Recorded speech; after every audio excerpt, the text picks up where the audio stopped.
watching Faith World TV. Faith World TV, changing the world with the Word of God. A very good morning, good afternoon, and good evening from wherever you are watching us. You know, I've always wanted to interview a living legend, and today is just that special day. In the studio with me today is a Labour politician who has been in the Labour Party for, I think, 12 years this year. He's a youth advocate, he's a supporter of women, he's a business consultant for over 35 years. He has lived in the UK for nearly, say, 41 years, just doing amazing things in diverse communities. Help me welcome the Mayor of Southwark, Lambe. Whoa! Drum roll! Thank you for inviting me. Drum roll, Mayor. You know, you're worshipful. Welcome on the show. It's a huge honor to have you here. You're very busy. I know your schedule in one day. You know, sometimes when I try to reach you, it's almost impossible to get you. And you too, but you're you know, very busy. We're too professional. But you know, to have you in the studio today, it's an honor. It's an honor. And so today I just want to, you know, to hear from you, you know, your journey, you know, 40 years in the UK, 12 years as a Labour politician, and now a mayor of Southwark, one of the most important boroughs in London.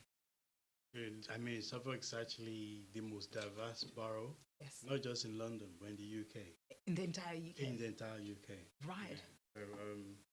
They give privilege to, you know, to be mayor of that great historic you know, borough. Right.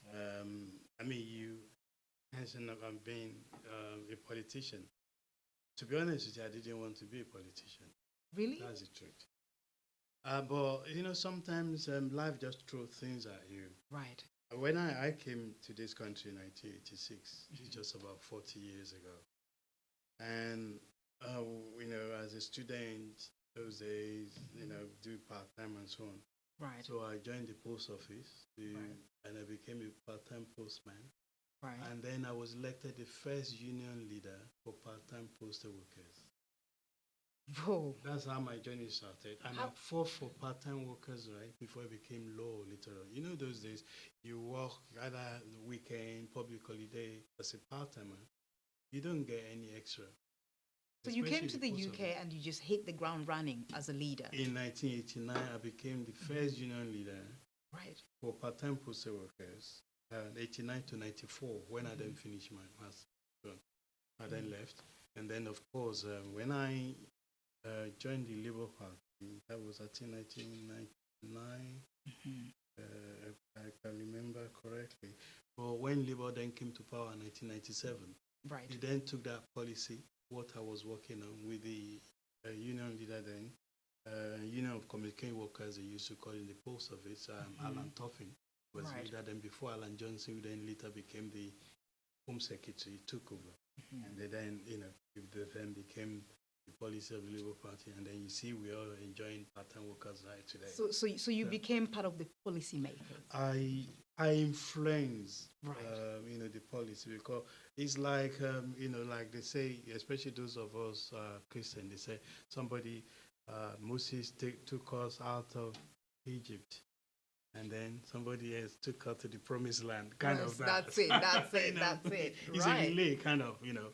It's somebody with, some people will start the process just like doing the Windrush and so on. Some people fought for all the rights and privileges we are enjoying today. Otherwise, we still became at the back of us, you know, sitting at the back of the bus. Right. So it's example is about each of us, you know, doing a little bit to contribute to the journey. So I didn't want to be a politician, but here I found myself a politician, even though I told you I joined the Labour Party in 1999, but I was never an active member. Right. I You went the back burner. I just wanted to be So- a member and then just supporting and so on. Because And I've seen yeah, pictures of you with some of the prime ministers. Yeah. You know, I've seen you know, with the Gordon Brown. I've seen you with. Oh, I think I've been sneaking. I've seen you with, you know, Harriet. You know, I've seen you, you know, with quite prominent figures. And so, who among them inspired you, you know, to you know, now go to the forefront, because you started as a backbencher, you wanted just to be quiet and just observe. So which one of these leaders inspired you? You know, because I'm sure you didn't know that, you know, the journey would lead for you to become a mayor. I think one thing probably, you know, which I said earlier, I don't know if you missed it, is that I never wanted to be a politician. Right. And why didn't I want to be a politician? I wasn't born here. I grew up in Africa. And I noticed Nigeria, to be precise. Nigeria, to be precise. Let Nigerians know And that this mayor is Nigerian. And I was actually very close to the Awolowo family. Right. And Papa Obafemi Awolowo, the late sage, was the president Nigeria never had. Yes. And I saw what he went through. You know, when you look at Nigeria, the Western Nigeria is more educated. And the development we had, which then other people from other parts of Nigeria benefited from, whether from the east or from the north, he laid the foundation, but was never allowed to become a politician. That then influenced... Just like, you know, Kenya, exactly. The late Raila Odinga, or even never allowed. Even the great Kwame Nkrumah and all these people, African leaders. So that put me off politics. Say politics is not for people who want to do good. So that's why even opportunity I had when I became union leader, so I didn't want to be a politician. And guess who encouraged me? My godmother, who was Papa Obafemi Awolowo's daughter, was my godmother. And she came to London and said, actually it was 2013. You remember I said I've been Labour Party member, just paid my dues, but never even went to their meeting. But social events I attended. He then asked me, Sonny, are you involved in politics in this country? I say, oh, Mom, you know what Papa went through. That is our own dad. He's late now, maybe. Yeah, so rest in peace. That's why that put me off politics, to be honest. It's not for people who want to do good, and I'm not interested. But I'll be doing my own thing. People knew me in the community, all the projects, all the things I was doing in the community. People knew me. I knew your name before even I met you. I was doing all that. Sunny, everywhere. Yeah, because you're in every community. You know, whether you're helping the youth, the women. Especially when Damilola Taylor died. Yes. Because that actually took me to youth development. Yes. Because I'm always a person. When I find, let's say we're in the team together, even with some of my colleagues, we did teacher training together at University of Guinea, mentioned it. When you are with team working together, if you fail, I fail. That's right. So therefore, as a team player, I don't mind doing a bit of your own if I know, either for whatever reason you can complete your task. Right. Yes. So, so therefore, I hate game blame or blame game. So therefore, when that Damilola Taylor thing happened, this is what people were saying. We are bored, or this community against that community. Okay, me as a member of that community, what can I do? And when I then listen to young people, we are bored. Then I then set up Peckham Supplementary School, PSS. In fact, you find all these things I'm telling you in my book, Unbroken, A Dream for My Sister. Because without my sister, I wouldn't be able to speak to you in English. Mayor, the way you're, delivering this and the way you have been, operating, it seems easy. And so that's why this is why even the viewers, we're in the diaspora, this is not our home, So how did you make that journey to become this community leader, this servant leader, this political leader? Because you did form the Black Labor movement as well, right? Was that you were the founder of that as well? Yeah, Black Labor movement, the UK. Yeah, it's still there, even though I'm going to close it this year. Because it's a project. Of course, it's still going to appear in one form or another. But in terms of as a corporate body, I'm incorporated organization. I'm going to close that. But of course, it's still going to be like a community group. Yes. And people, I believe we've achieved our objective. Especially in my background, when you look at many black people in positions being recognized and promoted at the moment. A lot of people don't know the silent workers. Right. We use that as a channel to fight right from the top. I mean, when you look at my own borough, we are blessed. I told you we are probably one of the most diverse, and then we reflect that in leadership of the borough as well. And actually was one who led or co-led the review of our own internal equality, diversity, and inclusion policy. That when you look at our borough, in terms of the leadership, probably one of the most diverse in terms of people in different positions, high positions, and so on. So, and it's about you making your mark. So therefore, Black Labour Movement, I believe we achieve our objective. People can still continue to do in their own little way. It was a project for me. And you know, projects have a short shelf life. Right. And so for you feel like it's time to exit. 10 years is quite long for a project, to be honest. Of course, you can continue in a different form. But so let's go back to that question where, you know, the journey of an African mayor in London. I mean, talk us through what are the challenges that you've encountered throughout this journey. Like I said, it seems quite easy. When I go to your website and I see all of the things that you've achieved, you know, like I said, I had your name so many years before I met you. And I've had your name so many times as well. Yes, you know, we never we never really met, you know. And so I know what my challenges are, you know, in terms of being a community leader here in the UK. Now, share with us, what are the challenges that you faced, you know, in this journey to becoming a mayor and to becoming this person that you are today? For me, I think that you are a living legend. You have touched so many lives.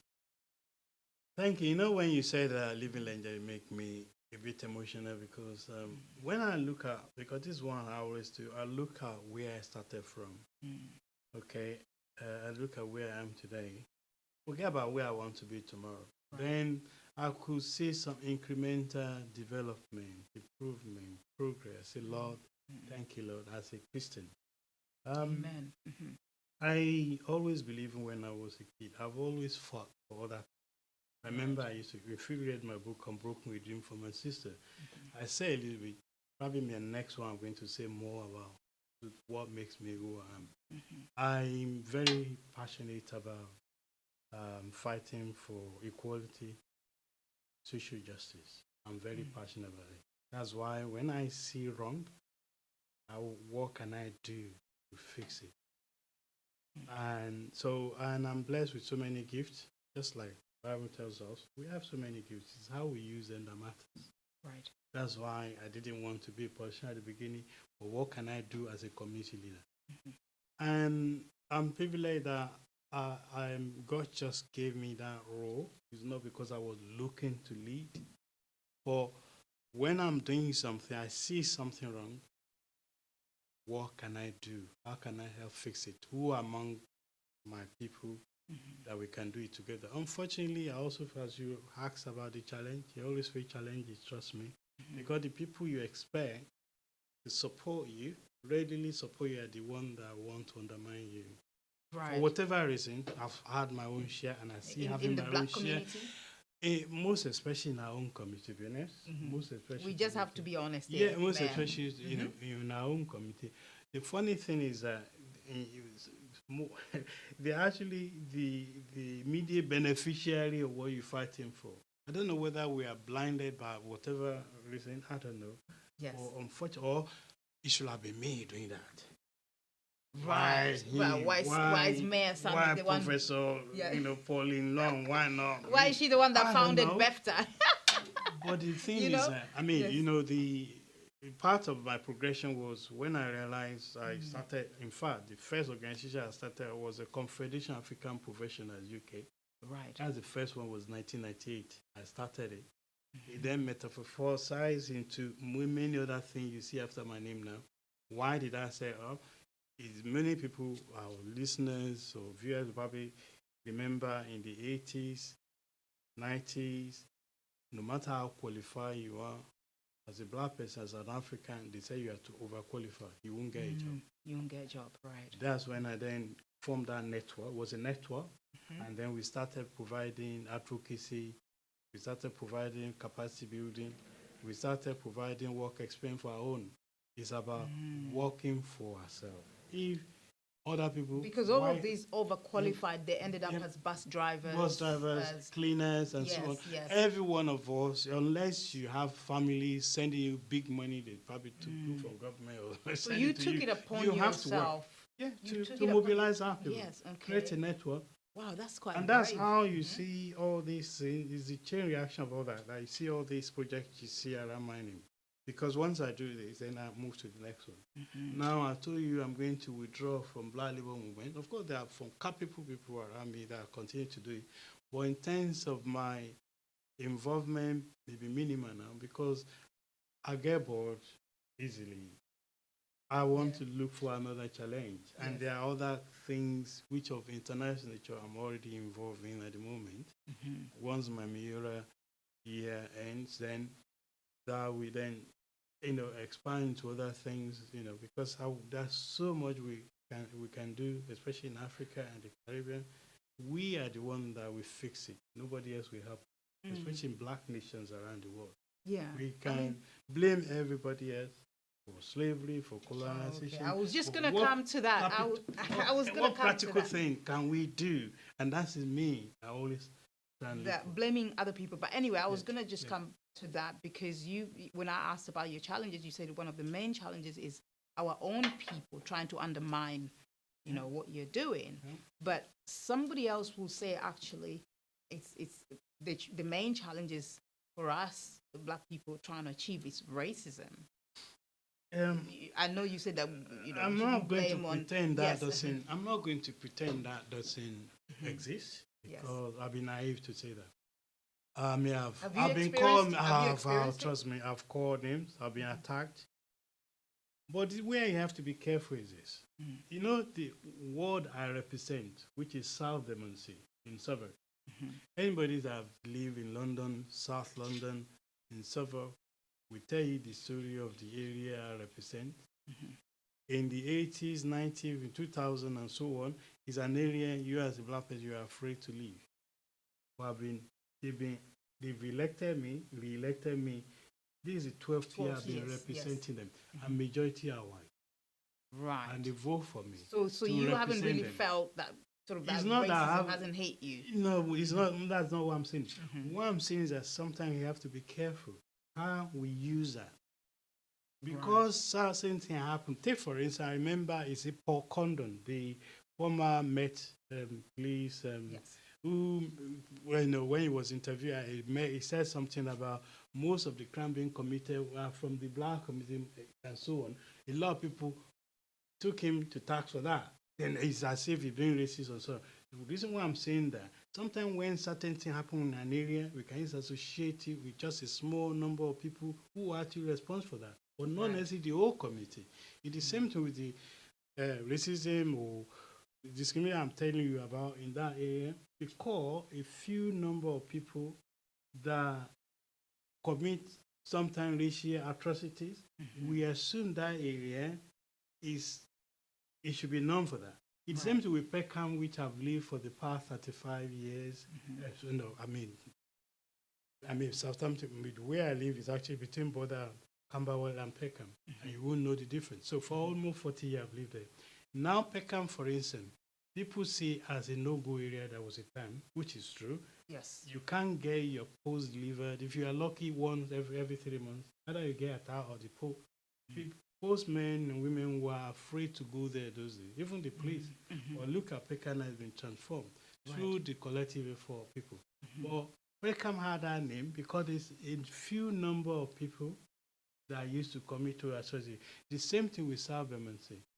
Because a few people, for whatever reason, the language they use were discriminatory, even sometimes akin to being racist.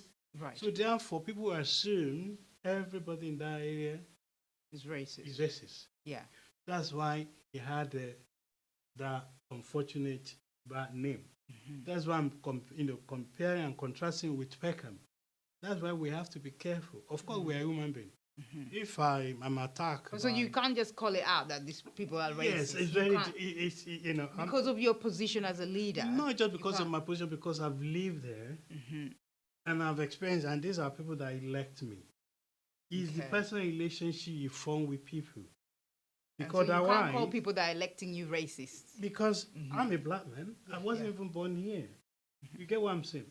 Don't get me wrong. I'm not saying there isn't some people who are that. I'm not pretending that as well.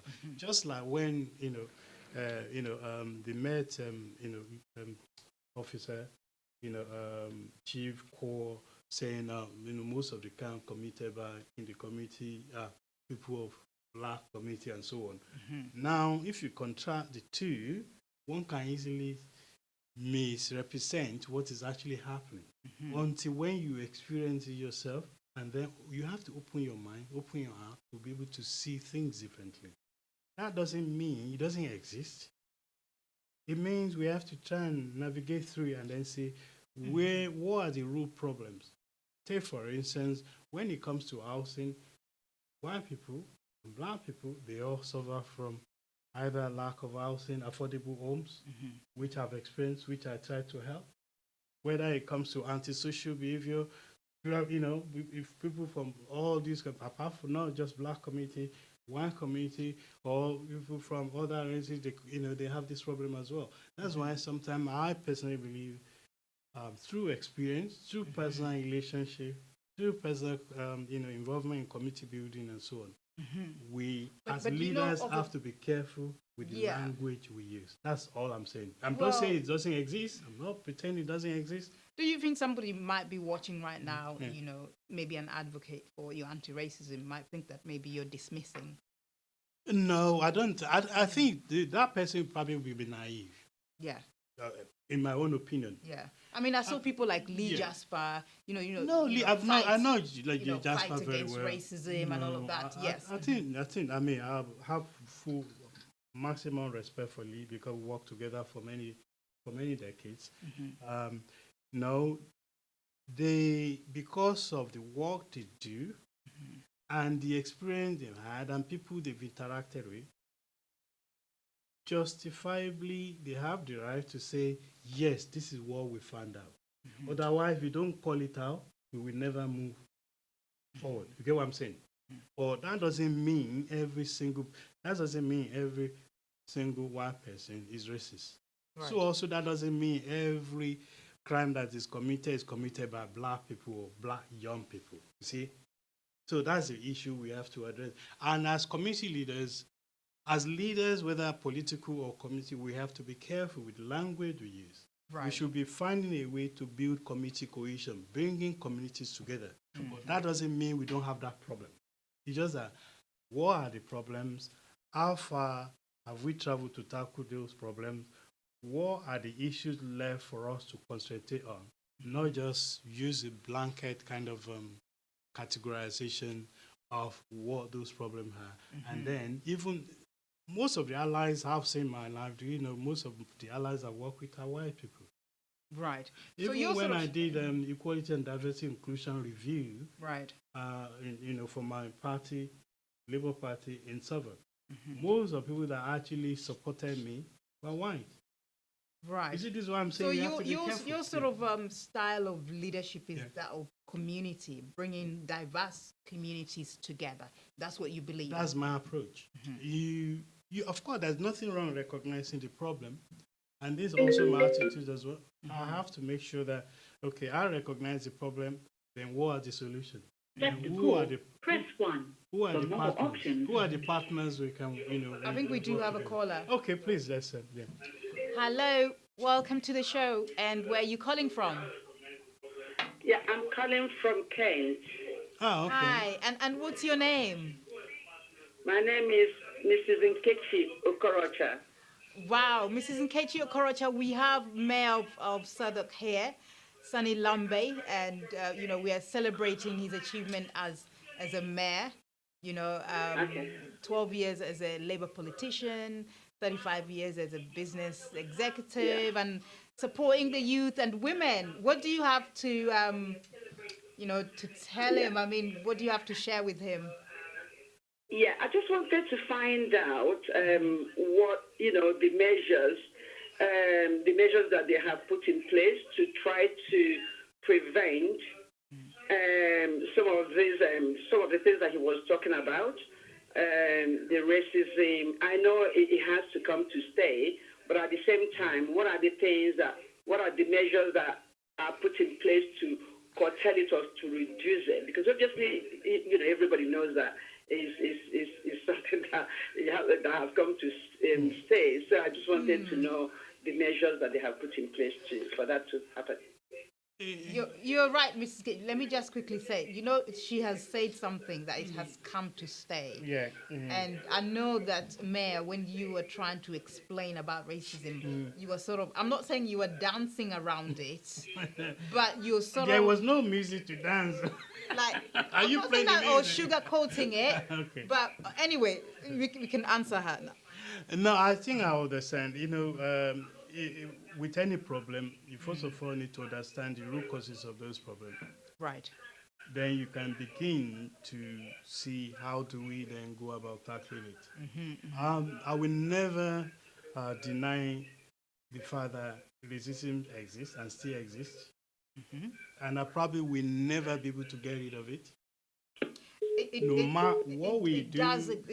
Yeah, each one of us. We're pretending. If we want to. I can ask you how many incidences have you, for you as well? First, okay. Like, forget that you're a mayor. Remove that mayor hat. Yeah, unfortunately, I can't remove it. It's okay, part sorry. Of me. No, it's the people of Sodok. I'm not asking to stop. Yeah, but I will be honest with you. But I'm just trying to say. Yeah.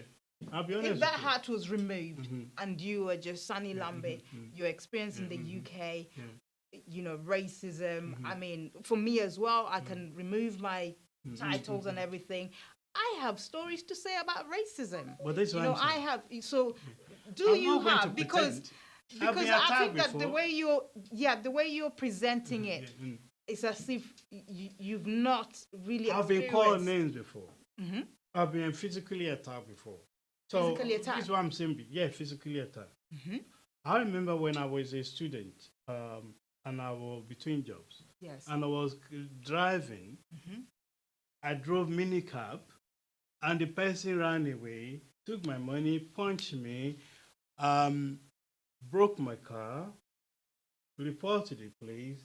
The person was arrested, and what was the end of it? I got a black eye.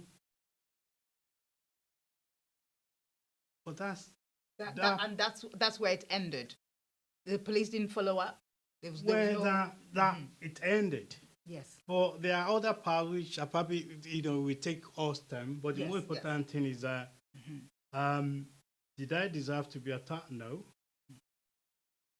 So as a black person, as a white person, attacking me, disrespecting me, of course, is that right? Of course not. Just to give you that example. Or I gave somebody a lift and then attacked me. He called the police and the police came and then went to the white person and said, well, in fact, the perpetrator of the alleged crime, and then say to that person, what should we do to this person? And then the witness said, no, it's him. I'm not saying, you see, one thing is, if you don't find a way to reconcile yourself, it's almost like the victim is being blamed, and then also the victim has to feel sorry for these perpetrators. It's the system. Which is what and this is where I want to answer you. This is what I'm seeing here. But this is what it looks as if I've never experienced it. But this is why I'm sharing that with you. Right. Sometimes there's an endemic kind of problem which comes with the system and the way, even when we come to diversity, inclusion, and so on, the way it is implemented institutionally, rather than blaming the individual. Education is extremely important. I've come across people that you'd be surprised they live in an area, but their relationship with other people from other races is very, very limited. Very, very minimal. The moment you then started engaging together, their perception changes. That is why my approach is to teach you as individual, rather than brand everybody as if they are bad. If you are bad to me, even as a black person, you are bad to me, or as a woman, you are bad to me, rather than saying because people from this particular area, oh, you are from this part of Africa. Trust me, as I said before, I've seen many of my own people. Even somebody said When to you me, say your even own, somebody, when you say your black own, person, saying yeah. to me, oh, Yeah. go back to Africa. It wasn't a black, what? Yes. A go black back. person? Yes, a black person. A black person from Yes. from where? I'm not, what I'm saying to, what We is can the name names. Which from No, where? no, what I'm saying to Caribbean? you, What, you know? what I'm saying to African? you, see, what I'm saying to you, my sister, is this. Yes. Sometimes when we concentrate too much on color alone, we miss the key things. You hear We what made a key problem. Mrs. Nkechi Okorocha said, yeah. the previous caller just said, that it's here to stay. Do you agree? Remain in time? No, I don't believe it's. Well, You don't believe it's let here to me. If you don't believe it's here to stay, Yeah. that's why No, then we still have to dance around it's it. what degree are you talking about? This is where coming back to what I said before. Education is extremely important, because from my own personal experience, that's why I share my own experience with you. I can't go around saying every person that looked at this person or come from that community, maybe he has to be my enemy. No. I treat you as an individual. That's why I give example even from my own black community. Sometimes the way I get treated, you say, wow, where is this coming from? Boils down to lack of education. That is why I think investing in more educational programs, investing in more things that bring us together, that's the only way we can build community cohesion. Education when we for live a hate in crime. isolation. Yes. That's a hate crime. Even do you know some people don't even know they are doing anything wrong. You'll be surprised. You may say they are in denial, but they don't even know. You'll be surprised. I come across people that don't even know they're doing anything wrong. They'll be defending it. Then when they then give you the reason, you say, wow, I'm not excusing it. I'm saying, Mayor, is it the same thing you're doing? You're defending them. That's what I'm saying to you. You see, yes. and that's why we have to be careful. Simply because people try to be reasonable, to say, okay, this step we need to build, to do this, the step we need to take to build community cohesion. People will excuse it. Oh, they must be excusing it. No. Even if we want to bring allegiance to it, okay, why do we call ourselves? I mean, as a Christian, Bible tells me about forgiveness, reconciliation. Now, I will stop being a Christian if I can't practice that, if I can't use that to justify the next step I'm going to take. I'll give you one example. You know, the person who actually attacked me, I told you, because a few years after, I met him, and I saw him with his daughter. And he said, Sonny, I'm sorry, I don't know what came over me. A few years after, and I shook his hand, and I said hello to the daughter. Now, I've never seen him since then. You want me to go on, carry on living and carry that burden with me? Then why am I? I mean, I'm not saying everybody should be like me, but that's why every one of us is unique. The way you deal with your problem, even the same problem will be different from the way I deal with my problem. Right. And that's why we as community leaders, we need to find ways to prepare people for those situations when they find themselves in that situation. How do they deal with it? How do we build a cohesive society despite all the challenges? And that's my calling. And that's what I've been doing. Yes, yes. I'm not going to pretend we don't have problems. Otherwise, you use the word deny. No. What I'm saying is that we need to work together. It's a problem that I think that there's a time we thought, okay, it's gone.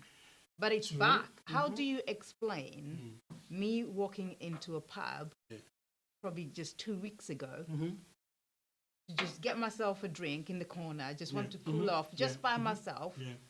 And you see two white people walking in and say, oh, another African off the boat. Okay. How do you explain that? Are we going back or are we moving forward? How do you explain that? Okay. And these are lived experiences. Yeah. This is what I was saying. Okay. Share with us your experience. I'm sharing my experience. Yeah. If How did you deal Nkechi with it? shared her experience, How did you deal with it? You know, How did you deal with it when you heard that? so I overheard it. Did you pretend you didn't hear it? No, And I just didn't move pretend. on? Or did you confront it? And how did you confront it? No, I did not confront it. But I Why? looked at them Why? and carried on having my drink because I thought it's not in my place to start teaching people to stop hating. There's no curriculum for anti-hate when people go to school. Is it there in the syllabus? It's not there in the syllabus. Well, It's not there in the syllabus. can I say something to you? I think this is where we actually. This is deep this is hate where embedded in people. I'm It's not embedded going in to people. pretend that what Yes. they did was right, because it wasn't right at all. Now, when we pretend, it doesn't matter, or we keep it in silence. It's like you are being abused by your partner, and you don't say, confront it. And I'm not saying everybody is confident enough to do that. Only there'll be a day that you explode. You may get out of hand. We've seen so many cases.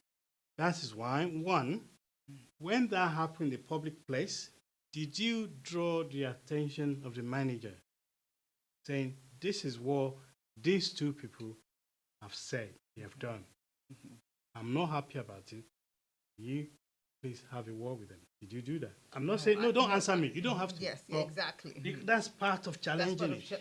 The government can only put policies in place, guidelines to help us to navigate.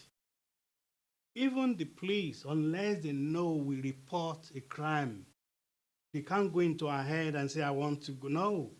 This is why Racism is deep rooted, even in Yeah, the I know. institutions. Trust It's me. there, even the person you're reporting to. And I give know? you one example. It probably won't shock you. Yes. We say racism is more pronounced when it becomes color coded. Right. Okay. So How now about the you one want that exists because remember mean I said tribalism? remember why call it sugarcoated, call it tribalism, call it whatever. yeah, Do I- tribalism. when somebody said to me, go back to Africa, a black person said that to me. Do you think I felt happy with that? Because I probably expected a white person to say that. You see, this is what I'm saying. Don't let sugarcoat it, as rightly said. Any form, whether discrimination, whether racism, whatever, that makes you feel uncomfortable, make you less human, less challenging wherever it's coming from. We can't pretend that simply because it's from black people, therefore it's okay. It's not okay. It's the same me that feels it. It's the same me that it probably disoriented me for the whole day. Especially for the fact that how should my own treat me like this? It's even worse than somebody who was brought up to think that, oh, I'm a white person, I'm better than the other race because of racism, and because of the history of slavery, colonization, and so on. I'm not just fine, but I'm saying because it's a psychological thing. Some people always believe they are superior to you. Just like men, they treat women as if women are superior, men are superior to women. Right. In the same way we need to treat issue around race. And this is what I do. Of course, we have to find a very intelligent way to deal with it. And it's the responsibility of all of us, my opinion, is the responsibility of all of us. Sometimes when we don't engage, we think, okay, I'm safer by being on my own little community. Right. Because it's black and white from our own experience. There are some people from our own community, they don't engage. They don't interact with other communities.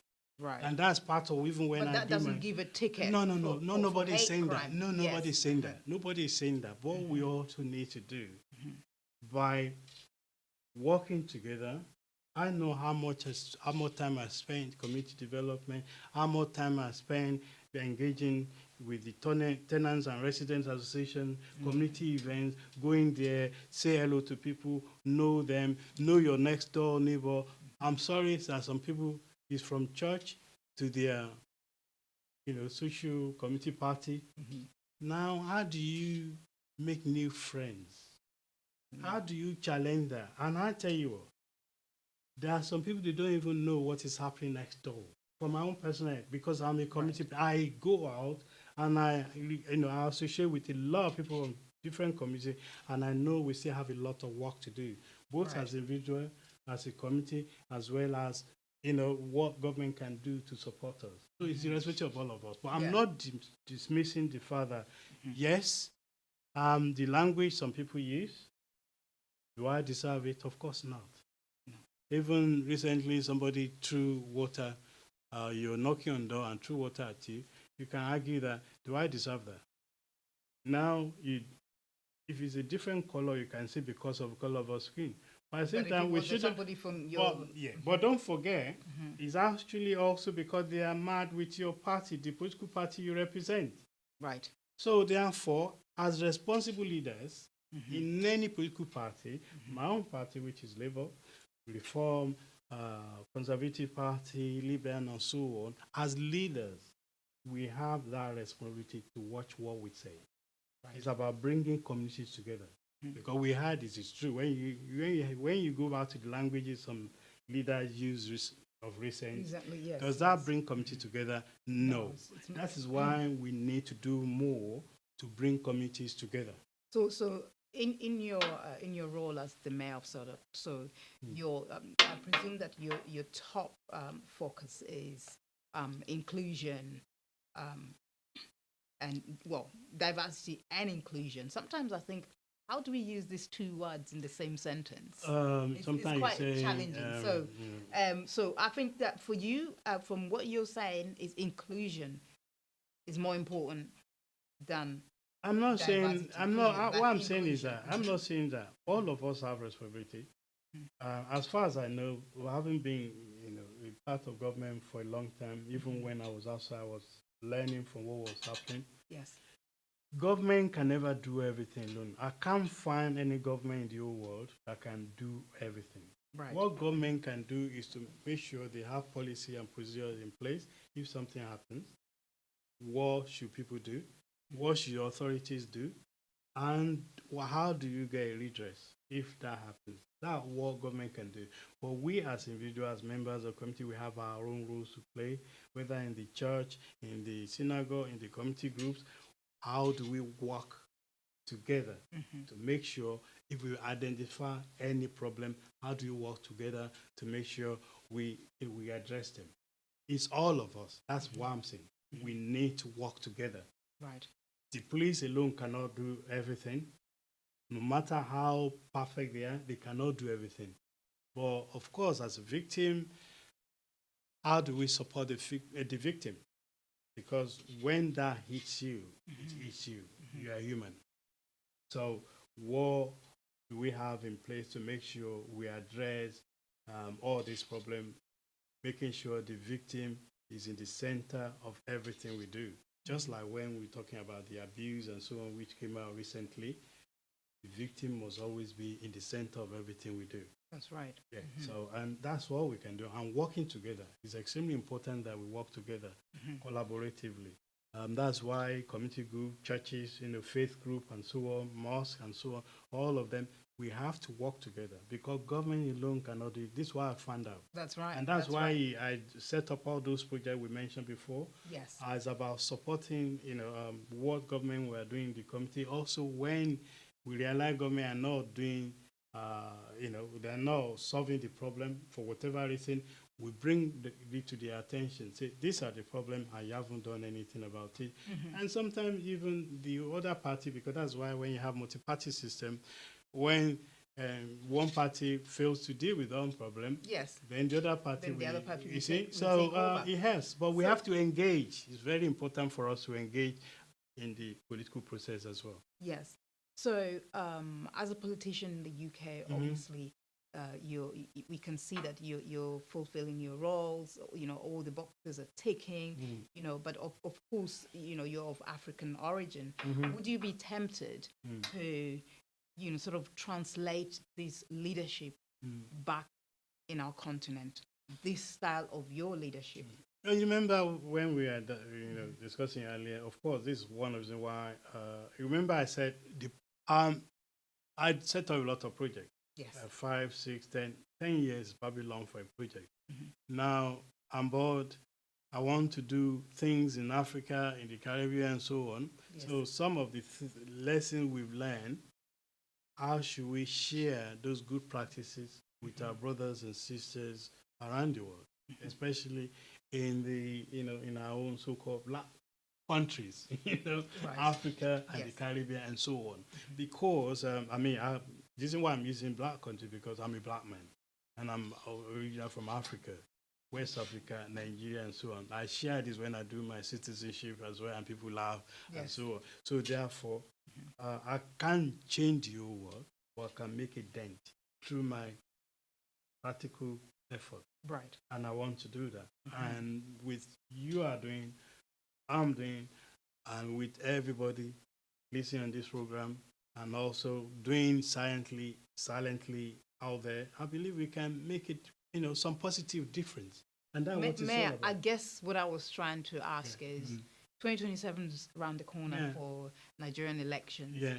I was trying to ask, would you take your leadership? No, I'm not interested in Nigerian politics.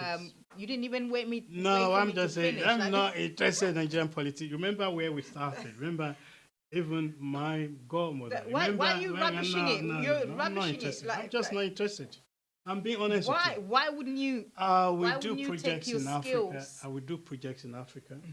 I will do projects. However, having said that, as you know, I'm Yoruba. Right. Okay. And Yoruba used to be independent before 1914, before we were amalgamated with the Before it became Nigeria. Before it became Nigeria. So I'm Yoruba. So, but you're not Nigerian. I'm Yoruba Nigerian, because this is why I'm saying I'm Yoruba Nigerian or Nigerian Yoruba is this. You're confusing me. I'm Kenyan. Yeah, right? That's why I'm saying this to you. Okay. Because whether I like it or no, if I enter that country, I'm recognized officially as a Nigerian. And that's who you are. Just like, but that's not just who I am. Right. I'm Yoruba. It's like Igbos will say. Yoruba is a race. Yes, just like the Igbos. They will say they are Biafrans. No, yes, because whether that's an appellation. Igbo is a race with traditions, language, culture, and everything. No, it's like you want to describe yourself. You can say they can change, the appellation or the description from a Biafra to something else tomorrow. They are still Igbo. The same thing with Yoruba. We are Yoruba. We have tradition. We have language. We have culture. Some people. So Yoruba is a race as well. It's a race. Yes. Right. Yes. Because some people will call it. It can have its own nation. Yes, it can. Okay. And don't forget, Nigeria has about arguably up to 50 different nations matched together. Just like this country, our great country of Britain that we all lived in. Because sometimes some people use the word tribe. Igbo is not a tribe. It's a nation. It's not a tribe. Are you? Yes. It's not a tribe. Are we reading from the same script? Yoruba is not a tribe. It's a nation. Will you describe the Irish, the Scottish? They're a nation. The Welsh, will you describe them as a tribe? They are not. They're a nation. They're nations. Yes, they're ethnic. They are a race of their own. So therefore, sometimes people misuse this word of tribe. No, you disrespect it. Do you know what a tribe means? Do you know within a family you can belong to different tribes? Right. Yes. And the misuse of English language, to be honest, is now. When we want to make you little. You're saying yes that Yoruba is a nation. It's a nation. It's a nation within a nation. Within Nigeria, which is a nation. Nigeria is not a nation, actually. Nigeria is contraption. I think this topic No, is for another. this legal. No, Nigeria is Is a it for a- contraption. No, seriously, Nigeria is a contraption. Right. Is an umbrella which has so many things underneath it, and those underneath. So it, they Yoruba cannot. can actually go its own way and form their own nation. It used The way to be. Biafra can actually, go and form their own yes, nation. there's no reason why this country you have Wales. You have Scotland. The only thing is that you we have have Northern Ireland, the only thing you we have- have the umbrella which is Britain, right? Yes, But they are nations of their own, but they are not independent. that's right. But Yoruba land, don't forget, it's 1914 that brought us together. So therefore, I'm a Yoruba. I have culture, we have tradition. Right. That what make you unique as a race. Somebody might watch and say that you're Yeah. denying being Nigerian. No. You see, this was Yes. just like, take for instance now,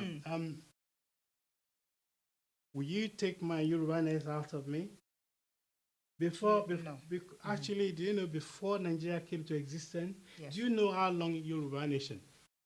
Yoruba has been in existence for over 8,000 years. And Before nobody knew Nigeria was going to exist. Exactly. So why will you? It's disrespectful. No, it's extremely disrespectful for anybody to call Yoruba people, tribe or anything. We are a race with tradition, culture. We have language, unique language. Do you know almost half of Brazil are Yorubas? Do you know Cuba? When you go to Cuba, which I've been, you see them speaking Yoruba to you. Do you know when you go to Togo, you go to which was the next one to us, even Ghana, part of Ghana, you see almost half is Yoruba. Do you know in Nigeria alone, Yoruba people are over 60 million? Did you know that? So that's a huge Before chunk. you a then huge chunk. had, Yeah. so how can you call some people a tribe? Look, what's the population of Scotland? Even some countries only have a few thousand. So, of course, I respect law. The law says I'm a Nigerian. Just because of that law, that also called me a British, even though I wasn't born here. So it's a privilege. And I respect law. But that doesn't mean I accept everything. I challenge it within the law. Within the law. Right. Who knows, maybe one day my people will be free. And you have a Yoruba nation. We're pausing there for a moment. Yeah. Do you think? I believe so. It's a matter of time. Because you can't hold people just like a woman who's been battered and disrespected and abused for a long time. No matter how much love you have for that man, after a while you say, you know what, I'm better off on my own or find somebody else. But in this case, with the situation with Yoruba people, do you know how many Yoruba are being killed every day? Being killed every day. In kidnapped Nigeria. In Nigeria. In Nigeria. Yes. By other Even tribes. Even or a, Shall we call them other nations or other tribes? Because if everybody is going to split, then they're all nations. Hausa will also be a nation by itself. Funny enough, do you know, if I go and find out, do you know even the Hausas are victims? Because the Hausas, even though sometimes we misdescribe them as Hausa and Fulani, actually, Fulanis were colonized, Hausas were colonized by the Fulani. Fulani are foreigners. Only about 35% of the population of Nigeria. But yeah, they're the one who has the power. You can go and read more about that because today is not, I believe today is not about Yoruba. So today is not about Yoruba, but we diverted into that Yeah, because yeah, I asked you yeah, about taking your leadership skills and your I'm happy leadership to talent use it. That's to what Nigeria. I'm happy to use it. I'm you happy know? to use But it. of course, you've established that one day when Yoruba becomes a nation, then maybe that's when you will take your skills. But for now, Nigeria does not. If I'm invited, Yes. You see, one thing I learned is this. I can play any role, whether as a follower, middle person, or high person. What's important is what I contribute, what I bring on the table. That's right. And that's what I learned. That's why I said to you, when I first got involved in community development in this country, I look at what the problems were, rather than join bandwagon of everybody blaming the government, blaming the police, blaming, okay, what can I do? And that's right. always been my principle. And that's why I set all this project you see against my name. I didn't want to get involved in politics, but it's about what can I do? Right. Of course, politics found me, and I'm grateful to the good people of South Bermondsey that elected me. Now this is my third term, and I'm going for the fourth term.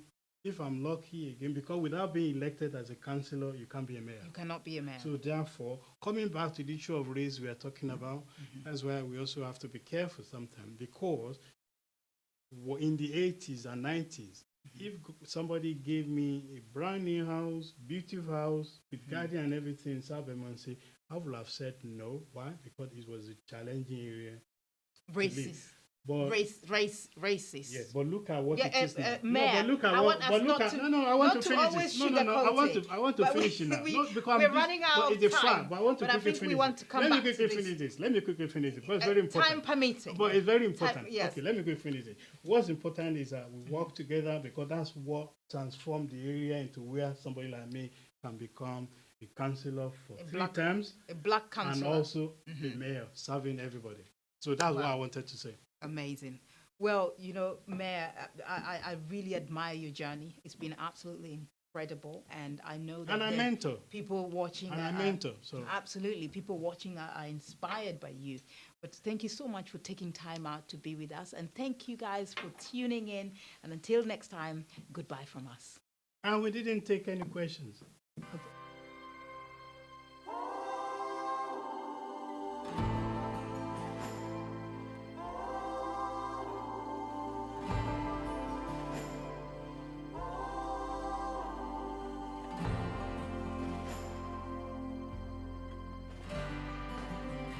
You are watching Faith World TV. Faith World TV, changing the world with the Word of God.